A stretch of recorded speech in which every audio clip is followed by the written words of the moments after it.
Hey everyone, how you doing? Look, I love nothing more than getting a question from you readers. I got one from Italy today from Andrea. So her question was, can you give me an update please on where we're at with the Meta antitrust trial? So let's do a quick recap here. So if you remember, what happened was the Federal Trade Commission of the United States government brought a case against Meta, arguing that its acquisitions of the two fastest growing parts of its business, which are WhatsApp and Instagram, actually were done to kill competition and to ensure that Meta couldn't be caught by anybody in the social media or social media advertising spaces. That was the FTC's allegation, and it went to trial in front of a judge famous for being incredibly tall and a former basketball player called Jeb Boasberg. And that case started about 6 or 8 weeks ago now, and then concluded. It concluded earlier this month. And so where we're at the moment is that we're about to hear closing arguments. That will be both sides making their case. And we already know what they're going to say, because from the FTC's perspective, Zuckerberg, who gave evidence, he testified at the trial under oath, basically saw the future, saw these companies were growing incredibly fast and wanted to take them out of the competitive landscape. So there was nothing to stop him owning the space.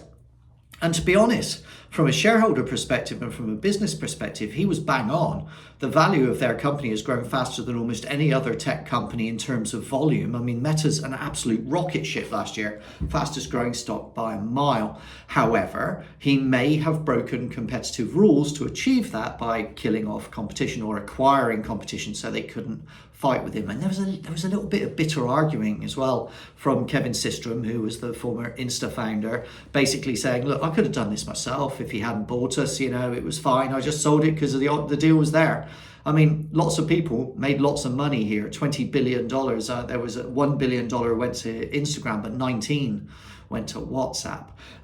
Now, the Meta will argue when it comes up, because it was their whole case, was that these companies would never have achieved their potential had Meta not brought them under its wing, had it not given them the investment, had it have not brought their innovations to the mix, would they have not brought Genius Zuck's business ideas to it, it would never have gotten there. So at the moment, where we're at, Andrea, the answer to your question is that we are in the holding pattern. The case is over. The evidence has been given, or at least the primary evidence has been given.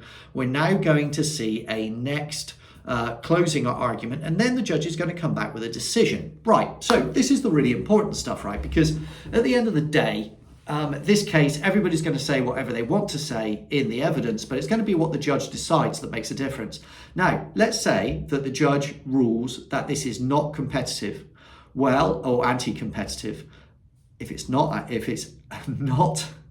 anti-competitive and that it's allowed, if that happens, then Meta is probably going to go on a spending spree and have the time of its life. The other thing is, you have to remember that there's an awful lot at stake here for Meta, because Meta is building what it calls synthetic social, and it's doing that because it's trying to build an artificial intelligence that becomes a general artificial intelligence. And to get to that, which is an intelligence that's smarter than us, he needs to use a vast amount of data, and all of the data that he gleans through Meta from Insta, WhatsApp, and from Facebook is as much data, he says, as the entire open internet. So without all that data, he can't get to his dream of AGI, artificial general intelligence, and he can't achieve his dream of a metaverse. So there's a lot on it for him.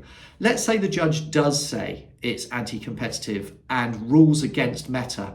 Then the likely demand, certainly the demand from the FTC is going to be that Meta is forced to sell both Insta and WhatsApp. Now, if that happens, Meta has some real competition in market, because there are a lot of people at Insta that will love nothing more than to go up against its parent or former parent in this scenario. And WhatsApp is an absolute rocket ship in terms of growth around the world, and has real competitive edge to Meta Messenger. So where does this leave us? We have to wait. The judge will be back fairly soon. We don't know exactly when, he hasn't told us, but it will be fairly soon. And when it happens, it's going to be a bombshell either way. So, Andrea, that is the answer to your question. Thanks very much. Keep them coming.